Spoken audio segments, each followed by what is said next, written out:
इसाले सवाब पर दलीलें देते हैं और उसके बाद आप लोग नियाज़ और फातिहा सामने खाना रखकर फातिहा पढ़ना, ये कहां से साबित? आप लोग सिर्फ कुरान पढ़कर सवाब पहुंचाए, आप लोग कुर्बानी करके सवाब पहुंचाए, हज और उम्रा अदा करके सवाब पहुंचाए, सामने खाना रखना ये कहां से जायज है? लेकिन बरेलियों को देखो तो जब सवाब पहुंचाना होता है तो बिरयानी है, पुलाव है, जर्दा है, मुर्गा है, मलीदा है, सामने रखेंगे, उसके बाद सवाब पहुंचाएंगे।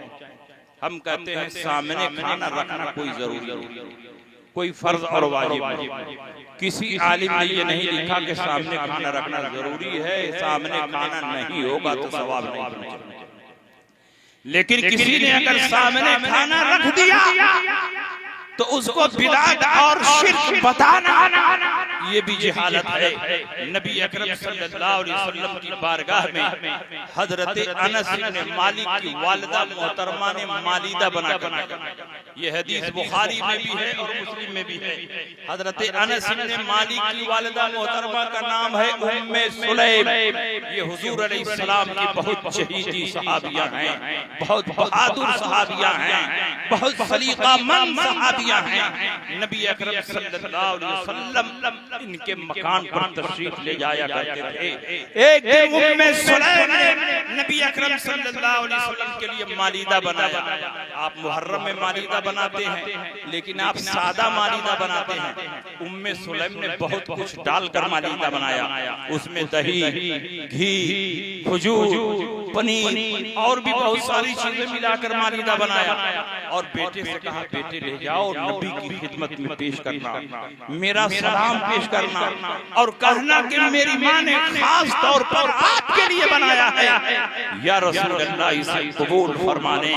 अनस इब्न मालिक रज़ी अल्लाह ताला अन्हु वो मालिदा लेकर आए, नबी के सामने रख दिया, माँ का सलाम पेश किया, कहा या रसूल अल्लाह मेरी माँ ने आपके लिए बनाया है, आप इसे कबूल फरमा लें।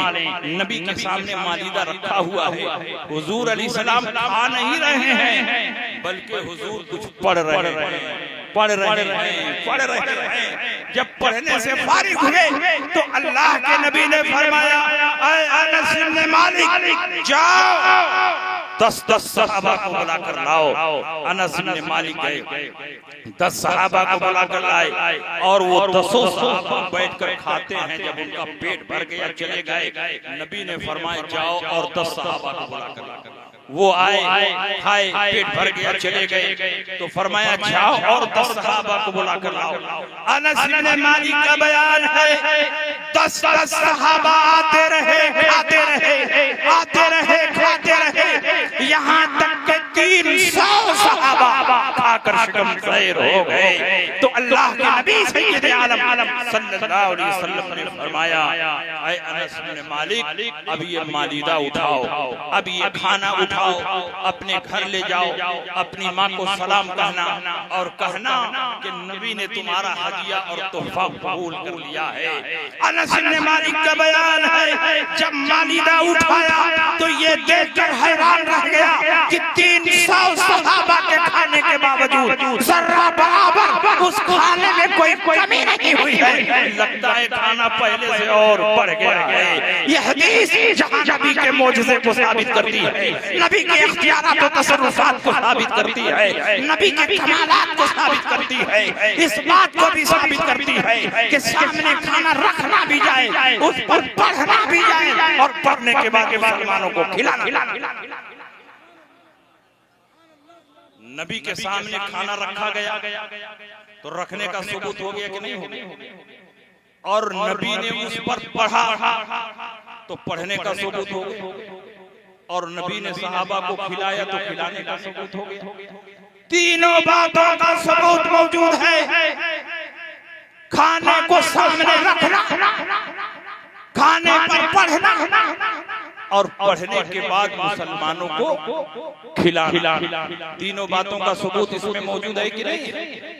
लेकिन ये कहते हैं हमको तो ये हदीस नजर ही नहीं आती। सुरमा भोपाली लगाकर हदीस तलाश करोगे तो कोई हदीस नजर नहीं आती। बरेली का सुरमा लगाओ तो सारी हदीसें नजर आएगी।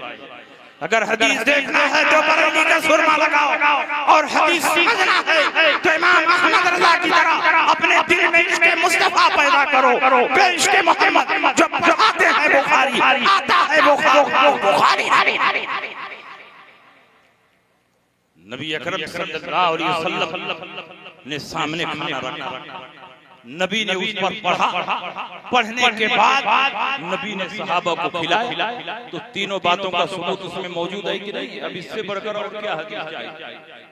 लेकिन मानने वालों के लिए एक ही हदीस काफी है, और न मानने वालों के लिए हदीस की किताब उनकी आंख में घुसा दीजिए तो भी नहीं मानेंगे।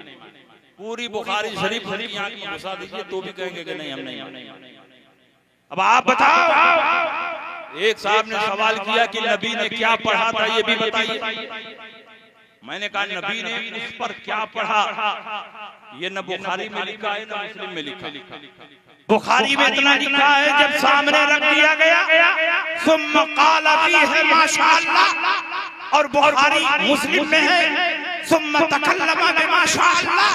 जब सामने रख दिया गया तो जो अल्लाह ने चाहा वो नबी ने पढ़ा, जो अल्लाह ने चाहा वो कलाम पेश किया। जब नबी अल्लाह के चाहने से पढ़ रहे हैं, नबी की ज़बान वही इलाही की तर्जमान है, तो इस ज़बान से नबी क्या पढ़ेंगे? गीता पढ़ेंगे, रामायण पढ़ेंगे, महाभारत पढ़ेंगे, तौरात और इंजील पढ़ेंगे। इस ज़बान से नबी पढ़ेंगे तो कुरान पढ़ेंगे, कुरान की सूरतें पढ़ेंगे, कुरान की आयतें पढ़ेंगे, और उन्हीं चीजों की तिलावत हम भी करते हैं। तो सामने रखना भी जाए, उसको पढ़ना भी जाए, और पढ़ने के बाद मुसलमानों को खिलाना। इसलिए आप अहले सुन्नत के इस तरीके को जिंदा रखें। इसाले सवाब कोई फर्ज और वाजिब नहीं है, लेकिन आज के दौर में ये हमारी सुन्नियत की पहचान। यही थे सलातो सलाम पढ़ना कोई फर्ज और वाजिब नहीं, लेकिन आज के दौर में ये हमारी पहचान। अजान देने से पहले दुरूद पढ़ना ये कोई जरूरी नहीं है, लेकिन आज के दौर में ये हमारी पहचान है। इसलिए आप अपनी पहचान को कायम करें, और जब आप अपने वालिदैन को सवाब पहुंचाएंगे, और बेटा बार बार देखा होगा, तो जब आपका इंतकाल होगा तो आपका बेटा आपको सवाब पहुंचाएगा, फिर उस बेटे को उसका बेटा सवाब पहुंचाएगा। इसलिए सवाब पहुंचाने का सिलसिला अपने घरों में जिंदा रखिए, ताकि मुर्दों को आपके अमल से खुशी।